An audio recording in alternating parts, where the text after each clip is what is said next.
recently took a trip to Wisconsin to go to a wedding, and we saw many relatives, both on my side and my husband's side. We were welcomed and hosted, and it was wonderful. Plus, Wisconsin is absolutely beautiful, and it got me thinking about ways to make our home more inviting for guests and for us, especially as the weather turns colder and we want to cozy up indoors.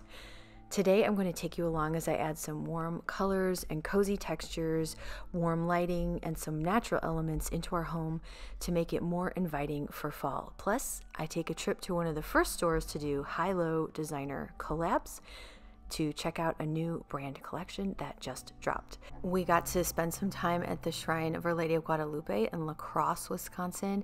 Their landscaping was completely inspiring to me. As you can see, it was so stunning and it felt so European. You walk about half a mile up to the shrine and there's this little chapel on the way, and it just felt like something straight out of Europe.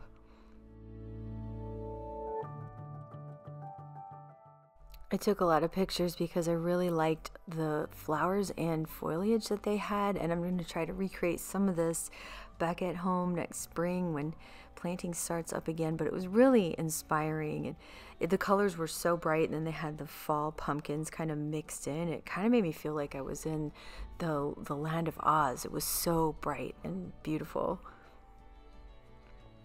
They had a list of all the flowers that they use in their plantings, so I grabbed one of those so I can go hopefully to the garden center next year and get some of these beautiful things.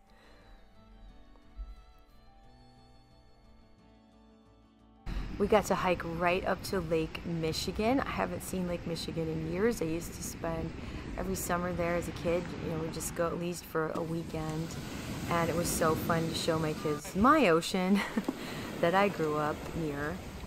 We've been to the Atlantic a couple times and taken them, but it was so much fun to share the lake with them. I really love Lake Michigan. I love the lake stones. I love the clay that comes out of the bottom of the lake. I love the way it sounds.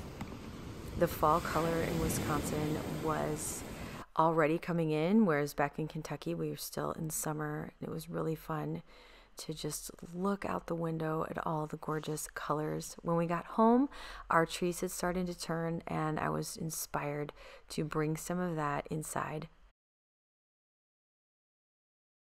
Picked up a couple of these wicker cornucopias at a rummage sale that I went to recently, and I think they're going to be really fun to use in my fall decor, and especially going into Thanksgiving. I really enjoy foraging on our property just to see what I can find. We have these little unidentified sort of wildflower daisy things and some goldenrod still, although everything's starting to kind of die down, which makes me feel a little bit sad.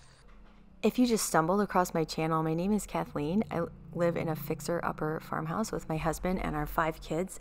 We are DIYing it back to life, and I love sharing about high and low, thrifted and secondhand ways to get a classic, timeless look in our 1800s era farmhouse. I would love it if you hit that subscribe button and followed along.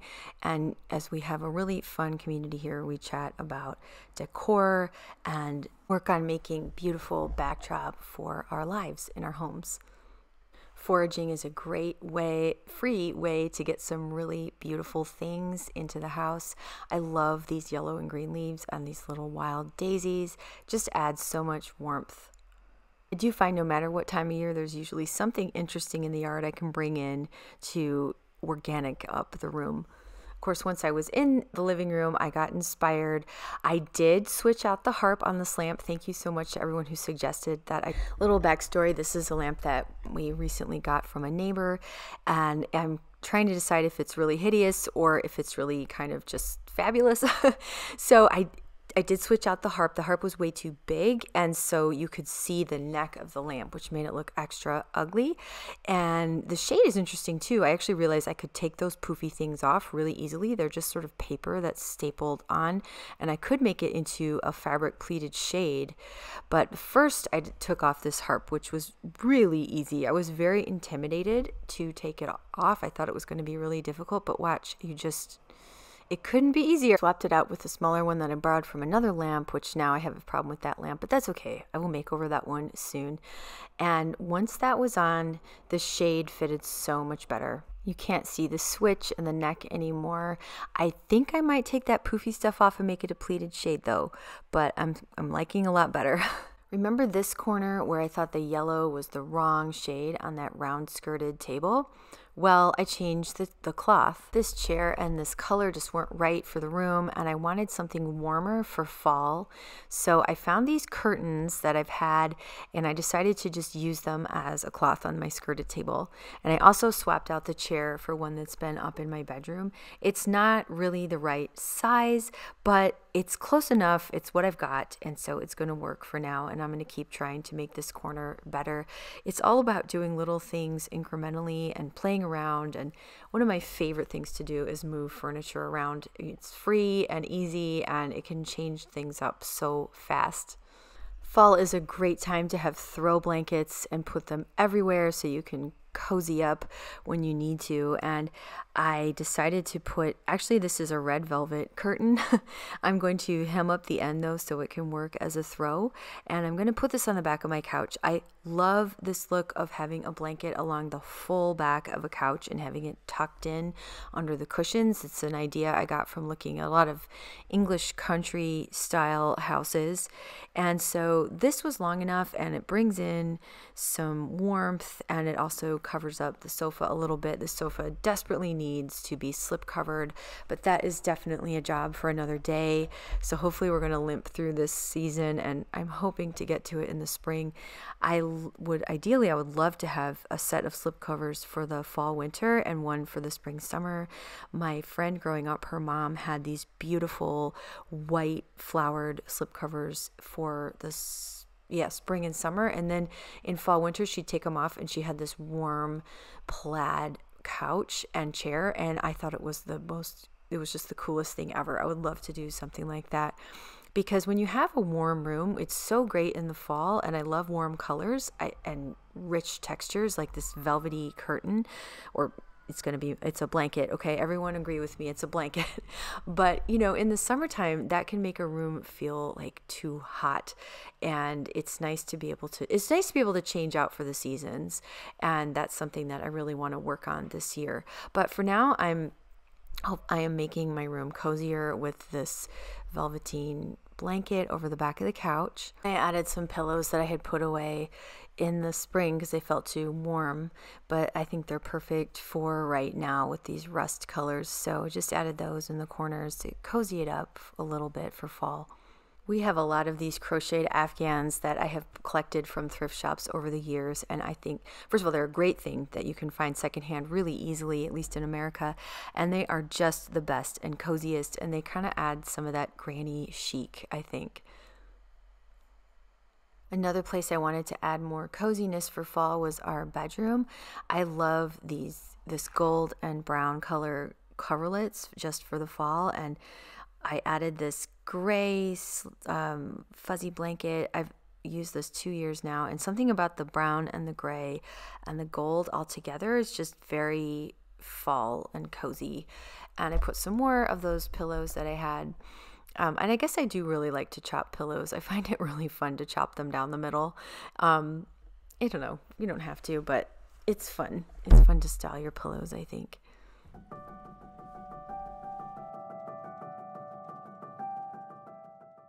I actually brought this basket up for the pillows, but then I realized it would be a perfect place to store wood. I've never done this before, but I've seen it in a lot of magazines, and I just love how it looks.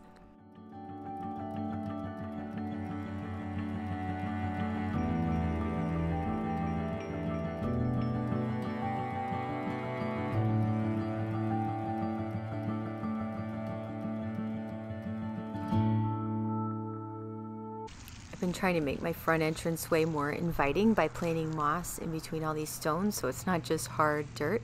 And I am pleased to say that my moss is doing pretty well, and I've added more, and it all seems to be growing. The entrance isn't perfect by any means, but I think that these tiny changes make a big difference, even though they're tiny and small, nothing drastic. I painted the front door, for example, this year, and that's made a huge difference. One thing I remember from visiting a friend of mine in France was her family had all of this sports equipment in their front hallway, especially rackets of all kinds, and it always stuck with me. They had them in this big old armoire, and that's why I keep these here. Well, plus it's a really good place for us to keep them so the kids can grab them and go outside. But I feel like that adds to the welcoming feeling. You're like, this is a house where people have fun, where they grab a racket and they go outside and play. So I think that goes a long way towards making things feel good. And having the door painted a bright, cheerful, welcoming color. Then having a place for your keys. This is where we keep our keys, but it also doubles as like, there's a light. So when you walk in, there's some light and there's some pretty little mementos and things. Like if you were a guest and you felt like being nosy, you could pick these up and be like, oh, that's neat. It's like a little postcard from France, a little funny postcard that my niece sent me. Little things like that to tuck into these cubbies adds a lot of personality in life, and kind of like the rackets outside. And it's really easy and doesn't cost a thing, but it gives your house a spirit and a feeling. We grew 2 kinds of pumpkins in our garden this year. One kind to make jack-o'-lanterns out of and the other kind for eating, but they're called field pumpkins, and this year they crossbred with our butternut squash, so they're kind of like a squash pumpkin. That happens a lot with squash. And I've already cooked one and made a soup, and it's absolutely delicious because it's not so pumpkin-y, but it's got a little bit of pumpkin and then a lot of really sweet squash. But I also think they make really beautiful decorations, so they can sit out here and cure until I use them to cook. The field pumpkins are this unusual color. We didn't get quite as many this year as last, but it's just nice to simply put them up there, easy and free because they grew in our backyard, and I'm just pleased with the little fall touch. And speaking of seasonal decor, John DERIAN's new collection is out at Target. Okay, I didn't know he did collections for Target, but John DERIAN has this really fancy shop in New York City. I have heard of him, and he's famous for doing decoupage. I guess he's a kind of artist, but apparently he's been collabing with Target for many years. And so when I heard that, I just had to go see what my local Target had, and they had these fabulous turkeys. I think these are so pretty. I just love them. And also hens and pears and mushrooms. These would be great accent pillows. I didn't buy anything yet. I had to think it over. But I just thought they were lovely. And I guess it's all in like the decoupage style that he loves. They had these beautiful like green champagne coupes, and then serveware, like really kind of whimsical, fun. Like, look at this, it's got like a mushroom and a handle. I love stuff like that. And these were all like melamine plates. I like these drink glasses with the birds. It reminded me of my grandpa. And oh yeah, here's the stuffed mushroom. How fun is that? Like for a little kid's room. I mean, you could also put it in your living room for like, for the season. They only had 1 pair left. I guess they were really popular. There's more online. My Target had kind of a limited selection, but I really wanted to see it in person. And these candles smelled really good, and I thought they were so pretty. What a lovely hostess gift. Thanksgiving-y tablecloths with colanders on them, I guess. And a turkey candle. Really like the turkey candle. And I love these, I don't know what you call this one. It looks like an artichoke or a lettuce leaf or something. A gravy boat that looks like a lettuce leaf. How fun. And I love the salad serving bowl in this shape. Like a purple cabbage, I guess. And then they had these serving trays. And these were what's the word? China, not melamine. He had some melamine too, but these were actual like crockery. I love this one with the turkey on it. The colors are just perfect Thanksgiving colors. And then here's the chickens. So you can get the stuffed chickens, and then you can get them again on the platter. And then they had these boxes of, I guess, like dessert plates and napkins and stuff. I love this one too. It's like a turkey feather plate. How pretty is that? I love the designer collabs at Target and other places. I think it's a great chance to, oh yeah, I love this pair one. See, there's like his decoupage stuff. I just love when the designers do this, and you get to go into like a big box store and see it. I think that's a lot of fun. I think Martha Stewart might have been the very first one to ever do that with Kmart, but Target was definitely out there too, doing collabs, designer collabs. Now it's done a lot more, but they were some of the first, I think. Then these are all like melamine, which melamine's not my favorite, but it is super practical. I will grant you. I like that cheese. So John DERIAN at Target, if you want to get a little sense of like what his New York shop must be like. I guess he might sell things kind of like this in there. I heard about his shop from For the Love of Kitchens, which is a show I love. So I will link that down below in the description box below. Thanks so much for watching. I will see you again next week, and let me know in the comments what you're doing to get your house ready for fall and for Thanksgiving. Take care. Bye for now.